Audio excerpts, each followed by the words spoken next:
Welcome to Screw the Commute, the entrepreneurial podcast dedicated to getting you out of the car and into the money.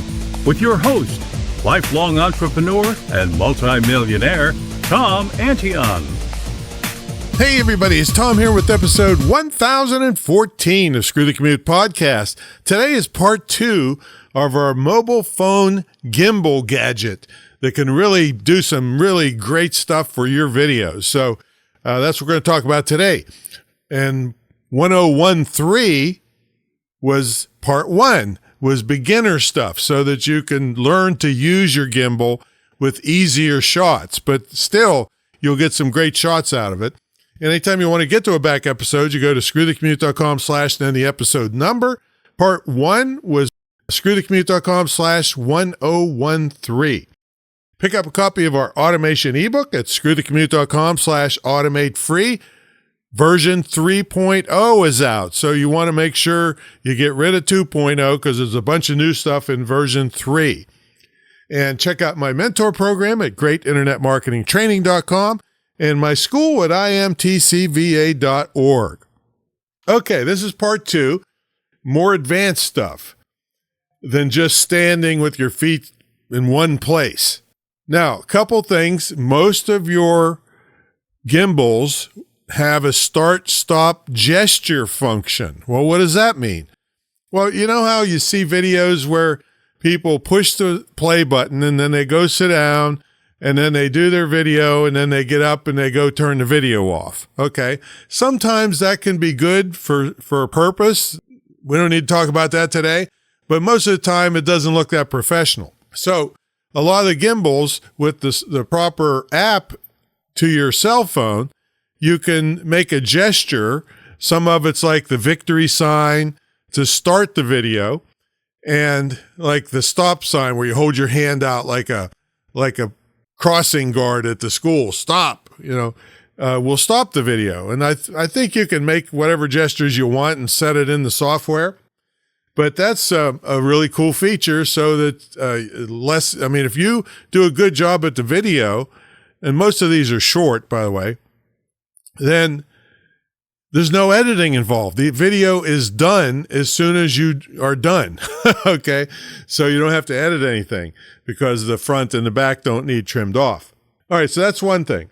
Next thing is mounting it on a tripod. You can be by yourself, mount the gimbal on a tripod and set face tracking. I mean, you can track other things besides faces, but let's say you want to move around a little bit in your video. Then you can not worry about going out of frame because it's tracking you the whole time.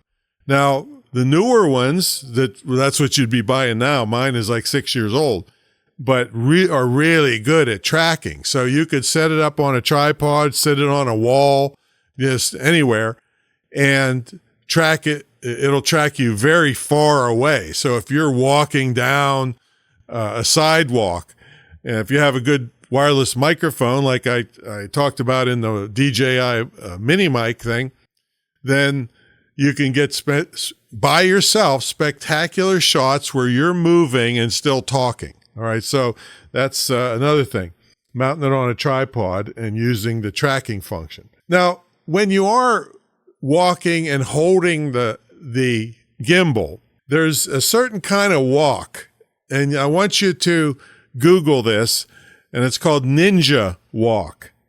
Sometimes it's called stealth walking or fox walk, F-O-X, or silent walking.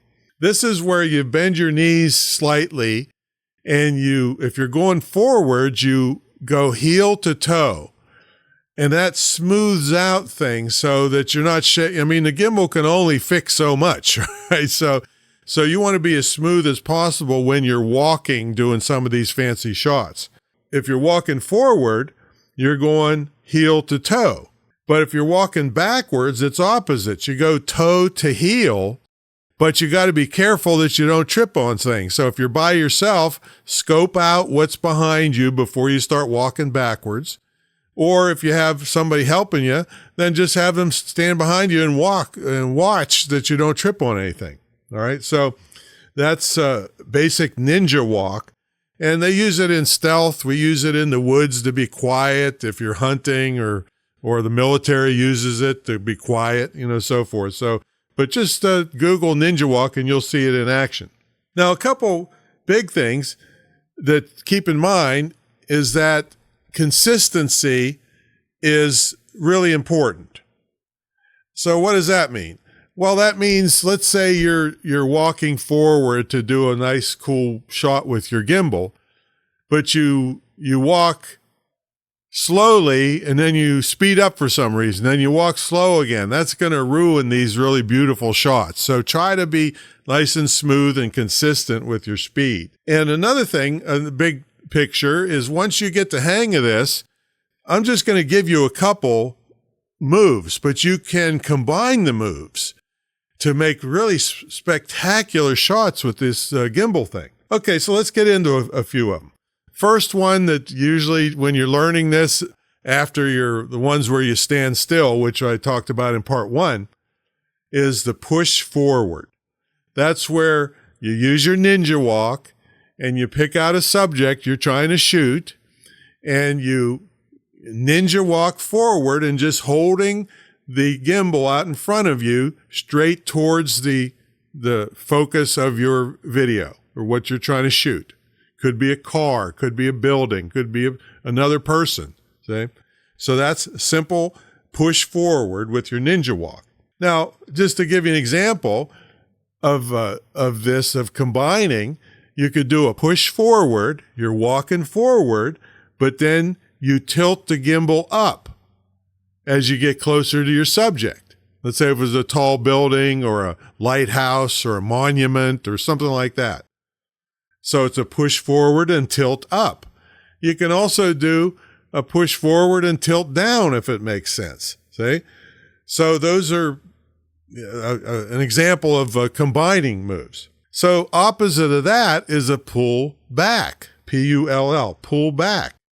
And you can pull back by walking carefully and consistently backwards and don't trip on anything. Be careful where you're going. Or you can pull back and tilt up. You can pull back and tilt down.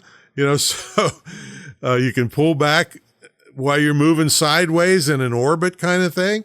See, so that's combining the moves. But you got to check these out. And I highly implore you, since this is a audio podcast, is to just Google gimbal moves, Gimbal moves. And there's so many videos showing you all the cool things you can do with this. Okay, so next one is a low rider. I mentioned this in my previous part 1, where you're shooting low stuff. But in this case, you're going to push forward, but the camera is going to be the gimbal is going to be upside down, holding the camera near to the ground. And when you're walking forward, even if you're walking slowly, the fact that the camera is so close to the ground, it kind of simulates that you're going way faster than you're actually walking. See? Also, if you're fancy, you can adjust the speed of these shots in your editing program if you want to edit. And a lot of these gimbals also have these time-lapse and hyperlapse functions in part of the app that goes with them. And you can make some really spectacular shots there too. Okay, so that's the low rider. Then the next thing would be and these are in no order, folks. You can do them any way you want. Once you start seeing these online and buy one of these things, I think you'll be really excited of all the cool things. And it's fun to play with it too, I tell you. And you won't get great shots right off the bat unless you're lucky, because it does take a little practice with the buttons and the settings and things like that. But as soon as you get that down, you can make fantastic shots. Okay, so the next one is what we call the large orbit. I talked about a small orbit in part 1 for close-up stuff. But if you have bigger stuff, you can go in an arc around it, set the tracking to stay on the subject, but then you walk in an arc around it and try to stay the same distance away from whatever you're shooting. And that's a fantastic shot. You can go right to left, left to right, whatever you want. Now, that's if you're shooting something else. But maybe you train or you have a helper and you get them to, you set it all up and get them to hold the camera and walk in an orbit around you. Another cool shot is they're walking one way in an orbit and you're turning the other way in a circle. That's a really crazy looking shot there. And again, if you got a decent microphone, you can be talking the whole time. See? So that's a large orbit. Now, a sidetrack is the next thing that I'll tell you about, is where this usually requires a helper if you want you to be in the shot. I guess you could do it on a selfie stick, but I don't know how that would work out, because the sidetrack is usually somebody's further away and then just walking the same direction as you from the side the camera is shooting you. Now, again, you can combine it. They can walk a while shooting you from the side, and then they can orbit behind you or orbit in front of you and then walk backwards. I mean, it's just all kinds of cool things you can do with these things. Basically, pick what works for you. I mean, some of these are very cinematic if you want to be a director, okay? But some of them are great for us business people because we can have really fantastic shots while we're talking about some business thing. And this is the stuff we teach you in our video weekend, how to, make a great video that supports your business no matter where you are. We do a whole day on that alone outside of the studio.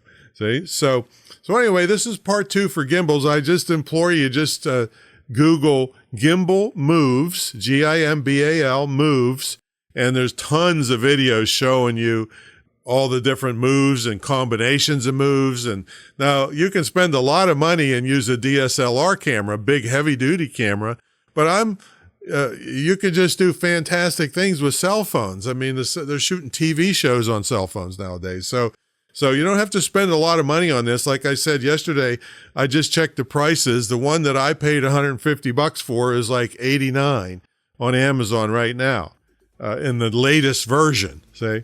And the app that goes with it is free.